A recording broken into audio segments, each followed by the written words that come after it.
Sobat CKN, kembali lagi di podcast Kacarangan. Nah, untuk tema kali ini kita pengen bahas-bahas, nggak bahas-bahas sih, cuma sharing-sharing, bikin sharing-sharing mengenai pasti Sobat JKN udah pada nggak asing dong, NIK sebagai identitas tunggal peserta JKN. Nah, Sobat JKN kan pasti, udah pada terbiasa lah ya dengan namanya kita itu sekarang udah nggak ada yang namanya cetak kartu fisik.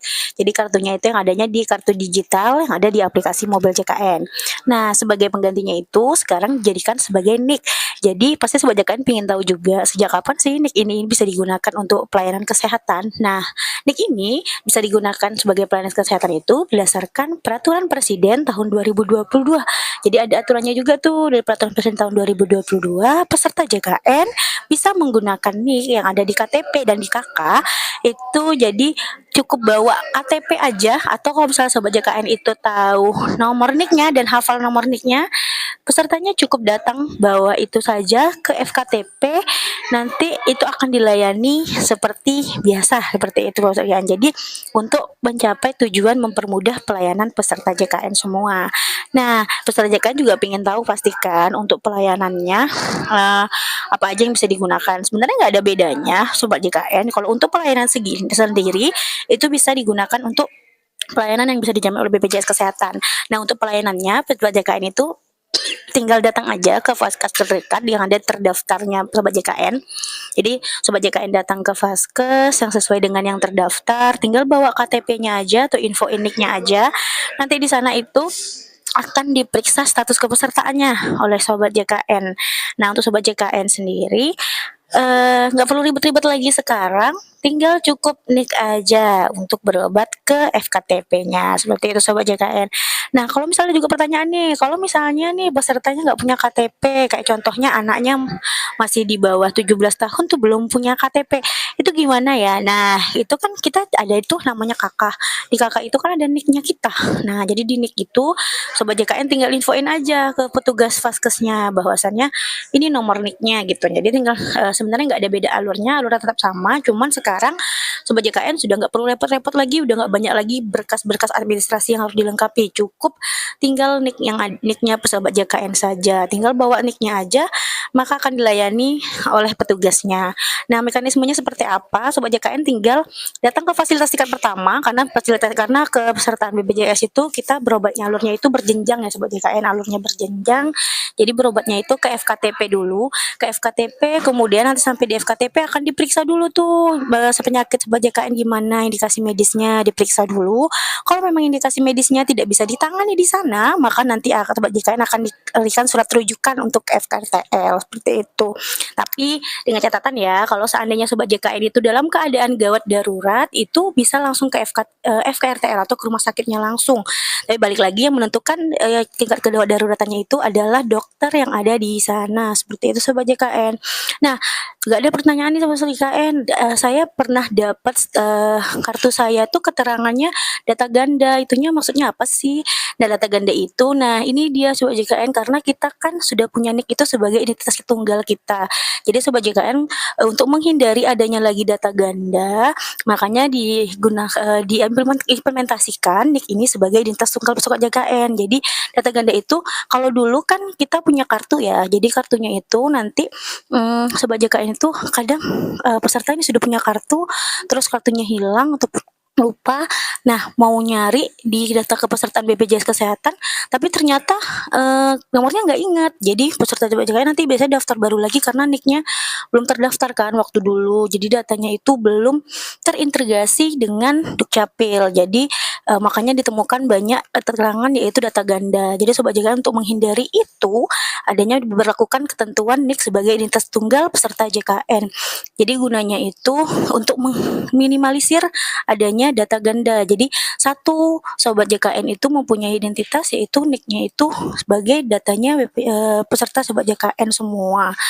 Terus ada kalau di lapangan masih ada sih, tapi itu udah data-data yang zaman dulu banget, udah dibersih-bersihin juga. Jadi untuk menghindari itu pastinya diadakan dengan, disinergi atau disinkronkan data Sobat JKN dengan data Dukcapil. Jadi pastikan juga nih Sobat JKN itu sudah terdaftar online di Dukcapil atau data warehouse Dukcapilnya. Terus ada juga yang bertanya apa aja yang harus dibawa oleh peserta saat memiliki pesertaan ganda jika ingin memperbaiki identitasnya. Apakah harus ke Capil dulu atau bisa langsung ke BPJS Kesehatan? Nah, ini balik lagi seperti yang sebelumnya sudah saya sampaikan, kalau untuk data warehouse-nya yang ada di Dukcapil, seandainya nih Sobat JKN udah ngecek ke datanya udah oke nih di Capil, tapi ternyata Sobat JKN ngecek di aplikasi mobile JKN, datanya masih salah, mau diperbaiki, disesuaikan dengan data online yang ada di Capil. Nah, Sobat JKN nggak perlu khawatir, itu mudah banget caranya, tinggal bawa KK-nya atau KTP-nya aja. Jadi nanti itu akan diperbaiki langsung bisa melalui frontliner yang ada di kantor BPJS Kesehatan, atau Sobat JKN juga bisa melalui Pandawa. Jadi di Pandawa itu juga ada untuk perbaikan identitasnya Sobat JKN, perbaikan data. Jadi sebenarnya itu nggak perlu khawatir, syaratnya tuh cukup bawa KTP atau KK-nya aja yang pastinya sudah sesuai dengan data warehouse Capilnya. Nah, ada juga pertanyaan, kalau misalnya, ada apa aja sebenarnya manfaat dari NIK ini sebagai identitas tunggal peserta JKN? Sebenarnya itu lebih ke tagline-nya BPJS Kesehatan ya, biar peserta JKN merasakan yaitu yang mudah, cepat, dan setara. Jadi biar pelayanan kesehatannya itu mudah, jadi peserta JKN nggak perlu ribet-ribet bawa dokumen administrasi yang banyak, cukup bawa KTP aja udah bisa dilayani, atau misalnya udah hafal NIK-nya berapa, tinggal disebutin aja ke petugasnya untuk memanfaatkan yang mudahnya itu dan cepatnya itu pastinya Sobat JKN biar mendapatkan kecepatan layanan, kepastian cepatan layanan untuk semua Sobat JKN, seperti itu.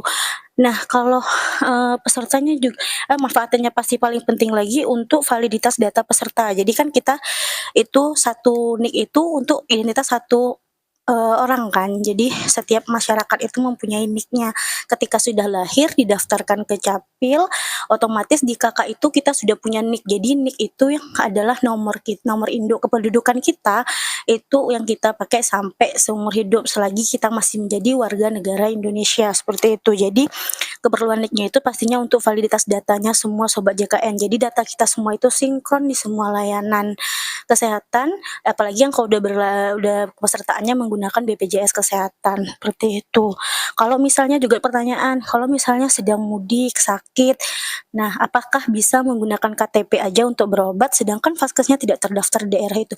Nah, kalau untuk pertanyaan ini sebenarnya itu layanannya itu sama dengan yang podcast tema sebelumnya. Kalau berobat ke luar kota apakah bisa? Tentunya bisa. Jadi balik lagi, kalau NIK ini sebenarnya simplifikasi dari berkas ataupun pelayanan untuk administrasi semua Sobat JKN. Jadi nggak perlu khawatir kalau misalnya misalnya lagi sakit keluar kota, apalagi sekarang kan lagi musim-musimnya liburan ya Sobat JKN. Jadi kalau misalnya sampai Sobat JKN lagi berkunjung atau lagi liburan tiba-tiba sakit dan pengen mau berobat itu tinggal ke FKTP terdekat aja, cukup tunjukkan NIK dan informasikan ke petugas yang ada di sana bahwasannya Sobat JKN sedang berkunjung, karena tetap bisa mendapatkan layanan minimal 3 kali maksimal itu 3 kali kunjungan selama 1 bulan itu.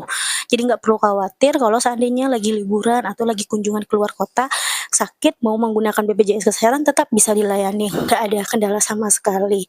Terus kalau juga katanya kan vaskesnya nggak terdaftar daerah, itu yang nggak perlu khawatir Sobat JKN, karena itu tetap bisa dijamin asalkan Sobat JKN sesuai dengan alur pelayanan yang sudah ditentukan. Nah, kalau misalnya nih ternyata harus dirujuk, tapi kan saya ternyata sakitnya ternyata parah dan harus dirujuk gitu, sedangkan sudah berobat ke FKTP yang ada di sana, apakah itu tetap bisa dijamin? Tentunya tetap bisa dijamin. Jadi Sobat JKN tinggal datang aja ke vaskesnya, ya udah bawain KTP, yang penting diinformasikan ke petugasnya bahwasannya Sobat JKN bukan bertempat tinggal atau berdomisili di sana. Jadi diinformasikan aja ke petugasnya kondisi sebenarnya kalau Sobat JKN itu sebenarnya lagi liburan atau lagi berkunjung ke sana, dan saya lagi sakit terus saya mau berobat, tinggal dibawa KTP-nya aja sampai ke sana. Nanti kalau memang seandainya harus dirujuk, vaskesnya tetap bisa mengeluarkan surat rujukan untuk ke rumah sakit atau FRTL yang terdekat.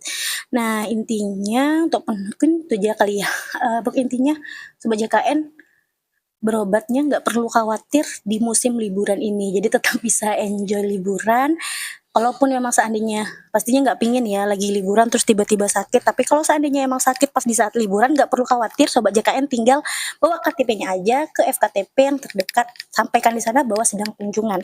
Nah, mungkin sekian dulu tema dari kali ini, sampai ketemu di tema berikutnya.